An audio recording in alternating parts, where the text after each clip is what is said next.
So, picture this. I'm a 40-year-old guy, fresh off a messy divorce, trying to get my life back on track. One Sunday I walk into church. Yeah, I'm that guy now. And there she is. She's 42, divorced like me, and on the surface, she's a total catch. College grad, owns her own condo, killer job at a manufacturing plant. She's got this voice that could melt you. Recorded a whole CD of her singing just for me. Plays piano like a pro, swings a golf club better than most guys I know, and lives for college football. We're talking Six Sigma black belt smart, too, not karate, but the corporate kind. We hit it off fast, and I'm thinking, man, maybe this is my second chance. But here's the kicker, it didn't take long for the cracks to show.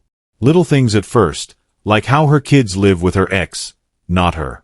Weird, right? Then the text started, dozens a day, and she's saying, I love you, 2 weeks in. I'm like, whoa, slow down.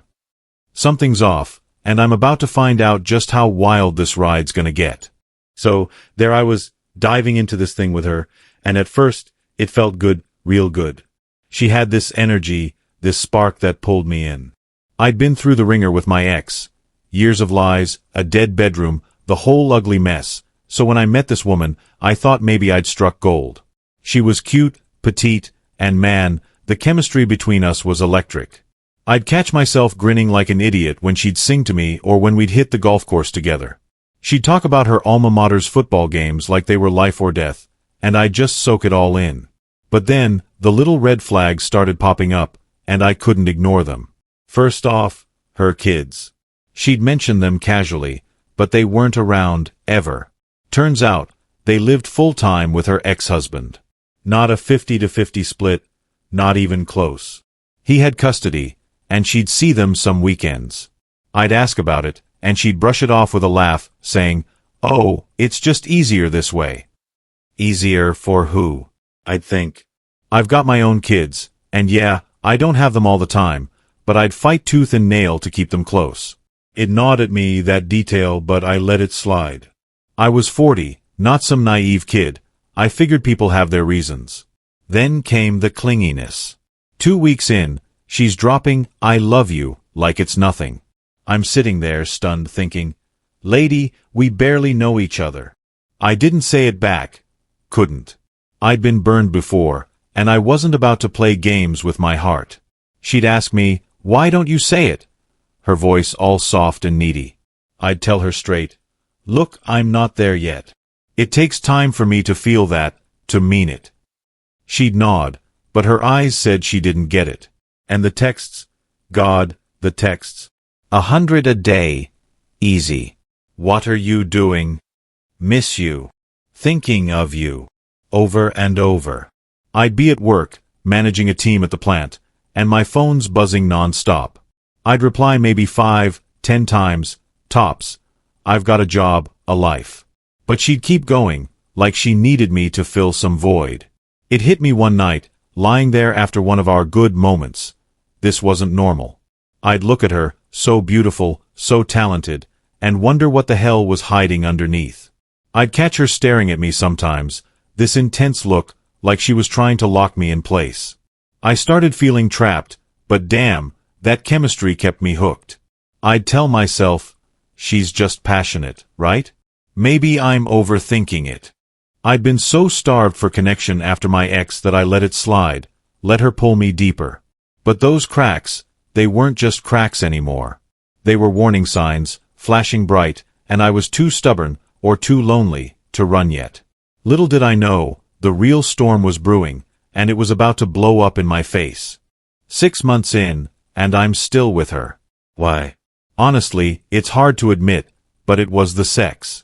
After years of nothing with my ex, this woman brought something alive in me I'd forgotten existed. She was fire, wild, unpredictable, and yeah, it kept me coming back. We'd have these nights where everything else faded away, and it was just us, tangled up, no words needed. I'd tell myself that was enough, that I could handle the rest. I was 40, divorced, and chasing something I'd lost. Maybe I was kidding myself, thinking I could outrun the crazy. But it wasn't enough. Not really. The clinginess got worse. She'd call me at work, whispering sweet nothings while I'm in the middle of a meeting. I'd mute her embarrassed, and she'd text, "Why'd you hang up?" Like I'd betrayed her.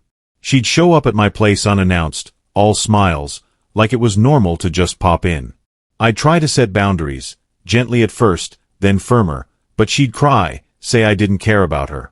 I'd feel this pang of guilt, like maybe I was the jerk here. I'd been through a divorce. I knew how it felt to be unwanted. So I'd let it go, let her stay, let her pull me back in. Then came the breaking point. I'd had enough. Enough of the texts, the tears, the constant need. I sat her down one night and said, "This isn't working. I can't do this anymore." Her face crumpled, and for a second, I felt like the bad guy. But I held firm. She begged, promised to change, but I'd heard promises before. My ex was a pro at that game. I walked her out, shut the door, and thought that was it. Man, was I wrong. She didn't let go. She'd show up outside my condo, peering through the windows like some ghost. I'd step out, and she'd bolt to her car, tires squealing. It was creepy, but I'd shake it off, until the night it went too far. I'd started seeing someone new, a sweet woman who didn't text me 100 times a day. We're walking back to my place after dinner, laughing, and there she is, my crazy ex, standing in the shadows. She marches up, looks my date dead in the eye, and says, "I'm his wife." My heart stops. My date gasps, turns to me, and goes, "You said you were divorced." Before I can explain, she slaps me, hard, and storms off. I'm standing there, jaw on the floor, while my ex grins like she's won something. I lost it. "Get the hell away from me!" I yelled, and when she tried to follow me inside, I slammed the door in her face. That was the climax, the moment I knew I'd dodged a bullet, or maybe a whole damn magazine. I was shaking, angry, humiliated. I'd let this go on too long, let my own desperation blind me. But in that chaos, I felt something else, relief. She was gone, at least for that night, and I swore I'd never let her back in. Still, I had no idea how deep this mess would go, or what it'd take to finally break free. After that night, I was done playing nice. She kept coming around, texts, calls, those creepy window stares, but I'd had it. I needed this to stop. So I went to her mom first. Figured a mother could talk some sense into her. I sat her down, laid it all out, the stalking, the lies, the scene with my date. Her mom nodded, said she'd handle it, but her eyes told me she didn't take it seriously. Days later, nothing changed. The texts kept coming, and I'd spot her car parked down the street. I'd lie awake, wondering if she was out there, watching. It was suffocating. So I took a bigger step. I tracked down her ex-husband. Yeah, it felt weird, but I was desperate. I met him at a coffee shop, told him everything, how she'd claimed to be my wife, how she wouldn't leave me alone. He listened, stone-faced, then sighed. "I've dealt with this before," he said. "I'll take care of it." I didn't ask how, didn't care. A week later, silence. No texts, no calls, no shadows outside my window. He'd done it, whatever it was, and I could breathe again. I felt this weight lift, like I'd been holding my breath for months. I was free. But it wasn't over clean. Months later, I ran into her mom at the grocery store. She lit into me, voice sharp, saying I'd ruined everything by going to her ex. I didn't yell back.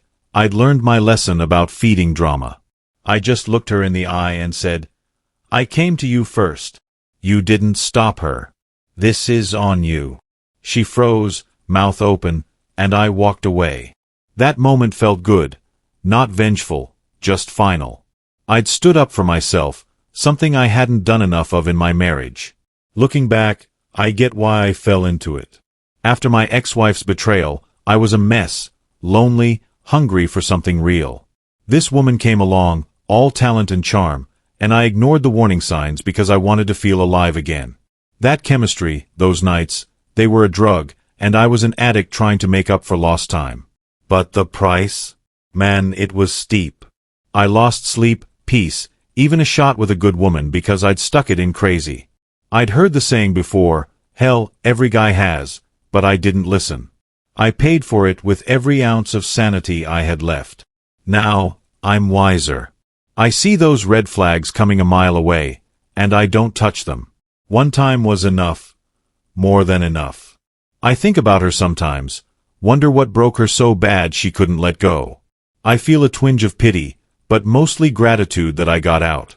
Life's too short for that kind of chaos. I've got my kids, my job, my quiet nights, and I'm good with that. If there's a lesson here, it's simple. Don't let desperation drag you into a storm you can't weather. I did, I survived, and I'll never go back.